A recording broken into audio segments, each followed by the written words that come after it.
मैं अनाथ था और अपने चाचा के गैराज में काम करता था। कड़ी सर्दी में मेरे पास पहनने के लिए स्वेटर नहीं था, इसलिए मैंने अपने दिवंगत पिता का पुराना दीमक लगा हुआ कोट पहन लिया। चाचा के बेटे ने मुझे देखकर मजाक किया और जोर से मेरा कोट खींच लिया, जिससे कोट फट गया। उसी वक्त उसके अंदर से प्लास्टिक में लिपटा एक कागज नीचे गिर पड़ा। चाचा ने वह कागज उठाया तो उनका चेहरा पीला पड़ गया। मैंने झपट कर वह कागज उनसे छीन लिया तो वह बैंक का एक सर्टिफिकेट था, जिस पर दिसंबर की उस सर्द शाम की ठंड मेरी हड्डियों में उतरती जा रही थी और मैं आज की तरह ही ठंडे फर्श पर बैठा एक पुरानी जीप के इंजन के पुर्जे मिट्टी के तेल से धो रहा था। मेरे हाथ लाल और गंदगी से इस कदर सने हुए थे कि उन पर जमी स्याही मेरी त्वचा का ही हिस्सा लग रही थी। सर्दी इतनी तेज थी कि लोहे की रिंच पकड़ना भी मुश्किल हो रहा था, लेकिन रुकने की कोई गुंजाइश नहीं थी, क्योंकि गैराज के कोने में बैठे मेरे चाचा नागेश की कठोर निगाहें हर वक्त मेरा पीछा कर रही थीं। गैराज की छत टीन की थी, जिसमें जगह-जगह छेद थे और उन सुराखों से आती बर्फीली हवा सीधी मेरी कमर से टकराती थी। मेरे शरीर पर एक पतली सी कमीज थी, जो कई जगहों से पैबंद लगी हुई थी, और उसके ऊपर एक ऐसा स्वेटर था जिसके धागे उधड़े हुए थे। वह सर्दी रोकने के बजाय बस मेरी कांपती हालत को ढकने का काम कर रहा था। मैं अभी पुर्जा साफ कर ही रहा था कि मेरे हाथ से फिसलकर लोहे का भारी नट जमीन पर गिर पड़ा, जिसकी आवाज पूरे गैराज में गूंज उठी। आवाज सुनते ही चाचा नागेश अपनी कुर्सी से ऐसे उछले जैसे मैंने उनका दिल निकाल लिया हो, और वे मेरे सिर पर आ खड़े हुए। उनकी गरजती आवाज ने मेरी बची खुची हिम्मत भी तोड़ दी। वे चिल्लाकर बोले कि तुम नाकाबिल हो और बिल्कुल अपने बाप की तरह हो। तुम्हारे खून में ही कामचोरी है। मैंने तुम्हें यहाँ काम सिखाने के लिए रखा है, गलती करने के लिए नहीं। अगर यह पुर्जा टूट जाता तो उसके पैसे क्या तुम्हारा मरा हुआ बाप कब्र से आकर देता? चाचा के मुंह से पिता का जिक्र सुनते ही मेरा दिल जैसे टूट कर रह गया। मैंने नजरें झुका लीं, क्योंकि मैं जानता था कि जवाब देने का मतलब रात का खाना बंद होना है। चाचा नागेश ने एक बार फिर वही पुराना राग अलापा, जो मैं पिछले 10 सालों से सुनता आ रहा था। उन्होंने मेरे सिर पर हाथ रखते हुए कहा कि मुझ पर जो एहसान वे कर रहे हैं, उसका बदला मैं 7 जन्मों में भी नहीं चुका सकता। उन्होंने कहा कि जब मेरा बाप मरा था, तब वह सिर से पांव तक कर्ज में डूबा हुआ था और लोग उसकी लाश तक को घर से उठने नहीं दे रहे थे।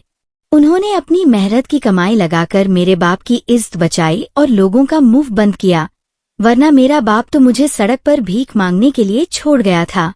उन्होंने मुझे छत दी, रोटी दी और काम का हुनर सिखाया, फिर भी मैं नाशुक्रा हूँ।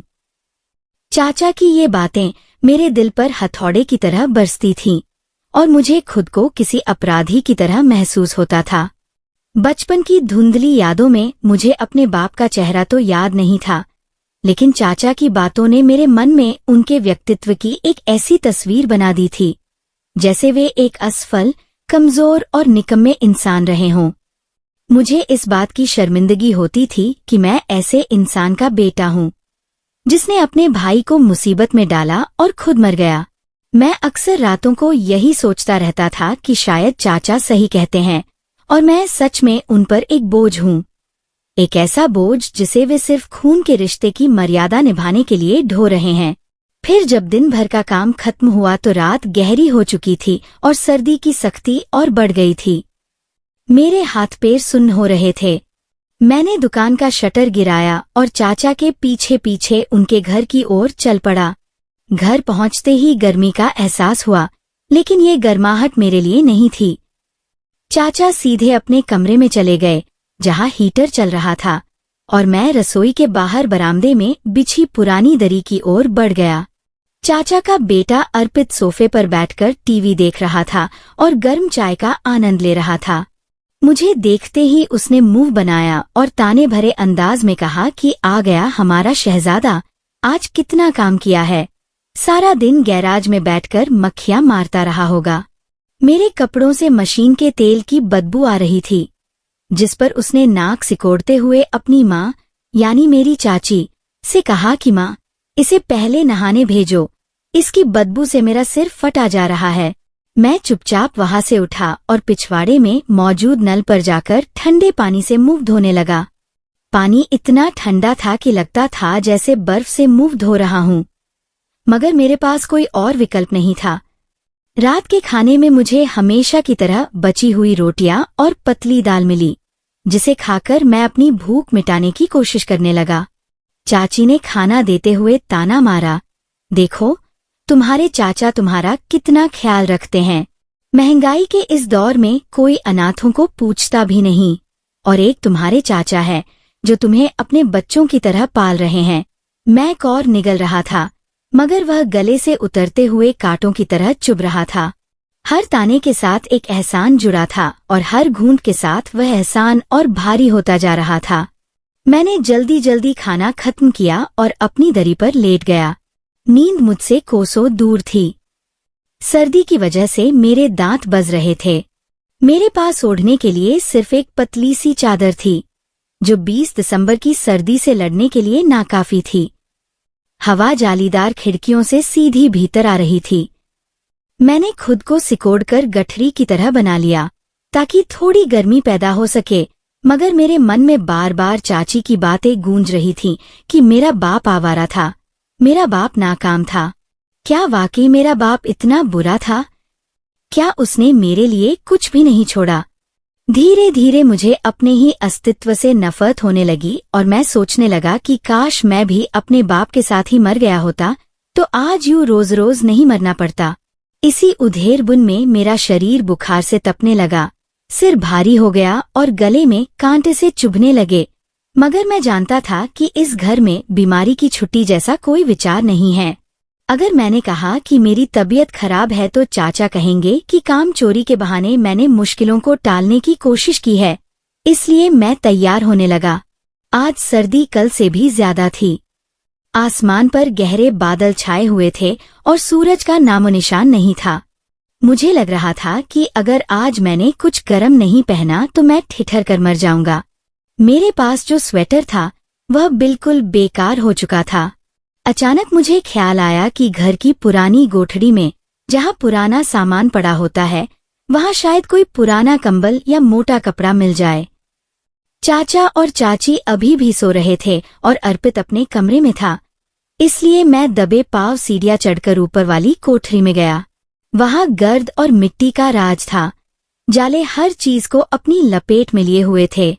मैंने अंधेरे में टटोल कर एक पुराने संदूक को खोला। उसमें चाची के पुराने कपड़े और कुछ बेकार सामान भरा हुआ था।